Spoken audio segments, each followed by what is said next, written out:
이슈 진단 시간입니다. 국내에서 물류와 관련된 요소수 대란이 일어나고 있는 건데요.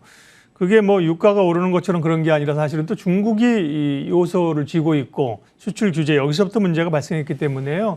글로벌 여파가 또 국내 증시에 미치는 영향이 얼마나 있는지 투자자 입장에서 분석을 좀 하도록 하겠습니다. 미중산업경제연구소 조용찬 소장님 오셨습니다. 어서 오십시오. 예, 안녕하십니까.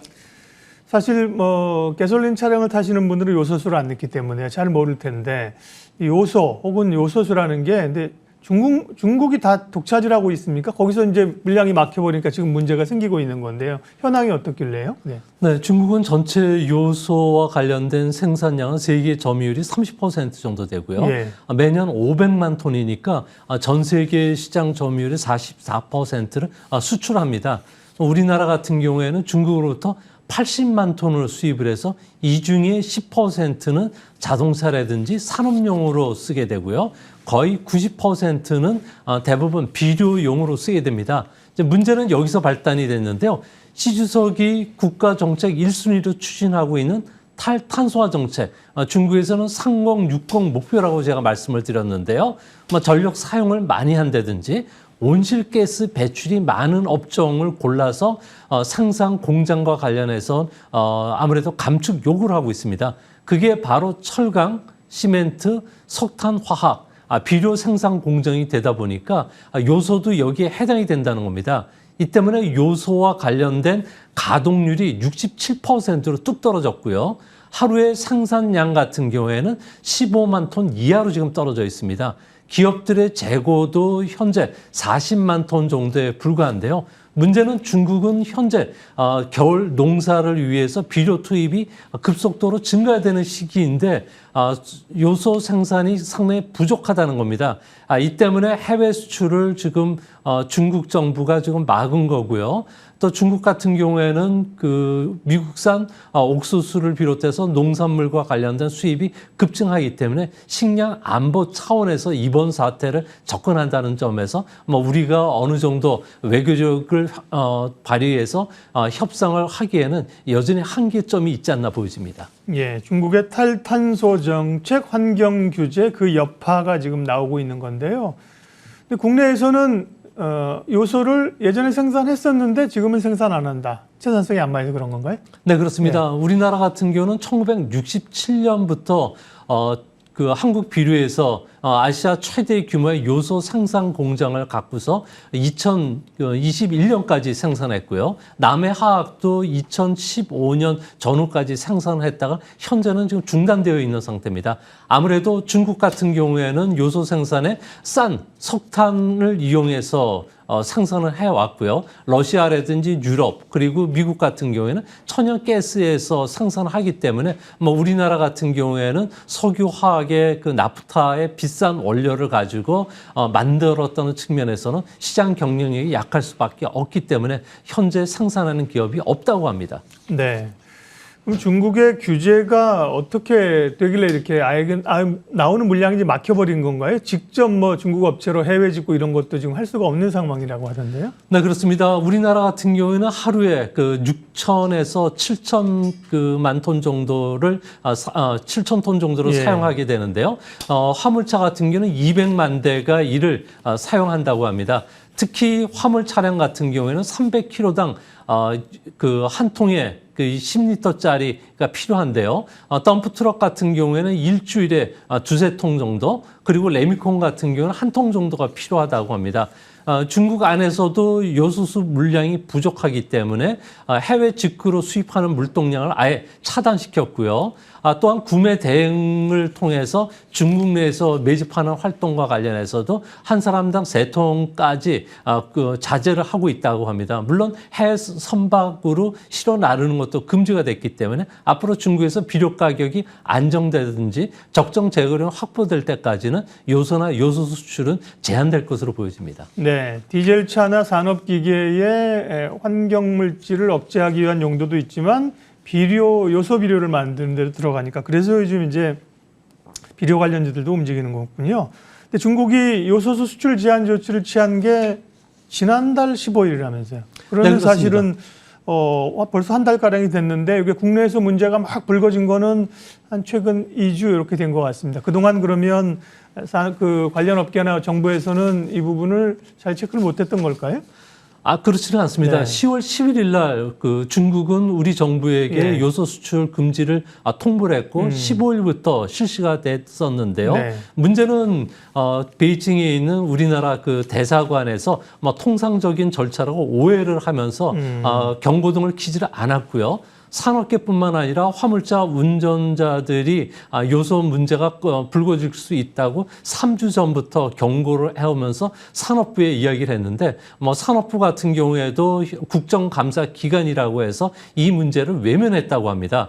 이 때문에 황금 시기 동안에 수입 다변화할 수 있는 기회를 놓치면서 국제 가격도 지금 천정부지로 지금 솟고 있고요. 이 때문에 앞으로 중국과의 협상에서 협상력이 낮아질 수밖에 없기 때문에 이전보다 더 비싼 가격에 수입한다든지 중국 눈치를 봐야 되는 상황까지 몰리는 것으로 보여집니다.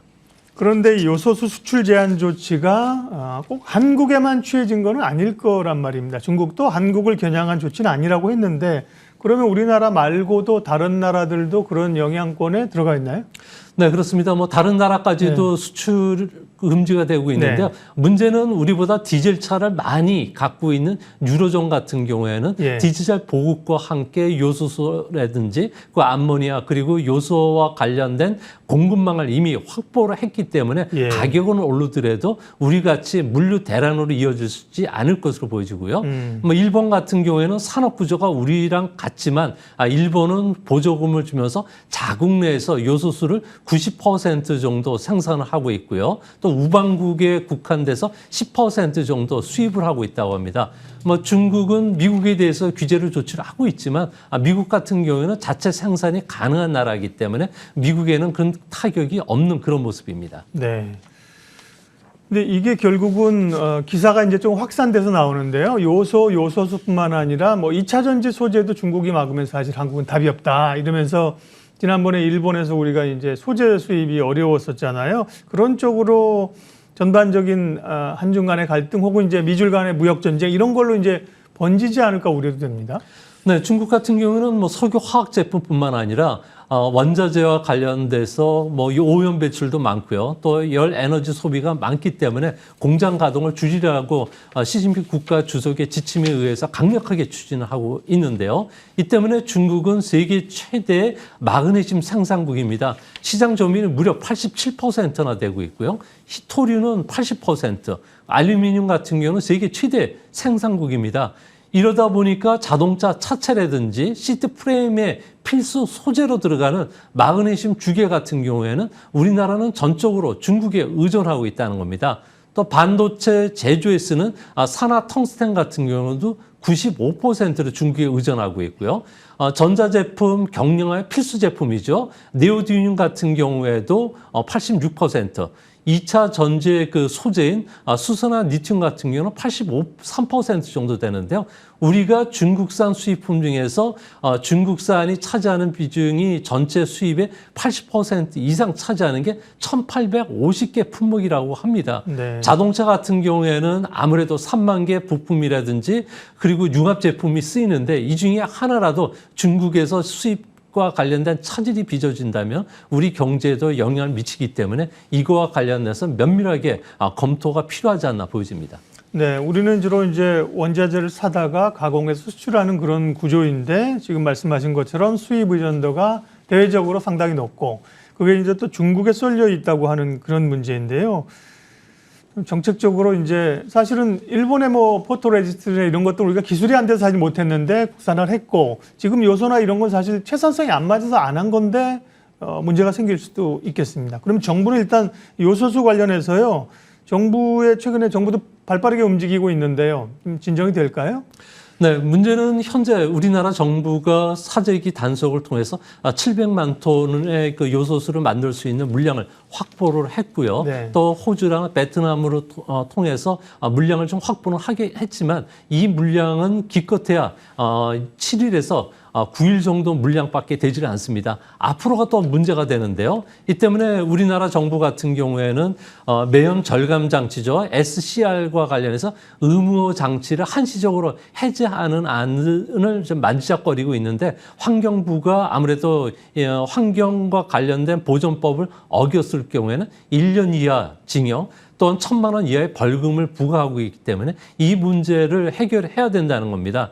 또한 산업용 요소수를 차량용으로 전환시키는 작업도 검토를 했는데 기술적으로는 불가능한 상황으로 나왔고요. 그래서 가장 좋은 방법은 현재 외교천회를 총동원해서 우리가 중국과 계약을 맺은 도입분 1만 8천 톤 정도를 확보한다면 요소수 같은 경우는 3개월치를 확보할 수가 있기 때문에 이 문제를 가장 우선적으로 해결해야 되지 않을까 보여집니다. 단기적으로는 이제 내년 초에 베이징 올림픽이 지나고 나면 환경에 대한 이제 공기를 깨끗하게 하고 보여주려는 것들 지나가니까 조금 숨통이 트일 것도 같은데 이게 전체적으로 시 주석의 명에 의한 어떤 규제, 환경 규제가 오래 간다면 이거는 또 장기적으로 갈 수 있겠는데요, 영향요? 네, 그렇습니다. 지금 중국은 육중전회가 시작이 되고 네. 있는데요. 여기에 시 주석뿐만 아니라 상무위원 7명의 임기가 결정이 되기 때문에 중국 같은 경우에는 협상이 나올 여지가 없다고 보여집니다.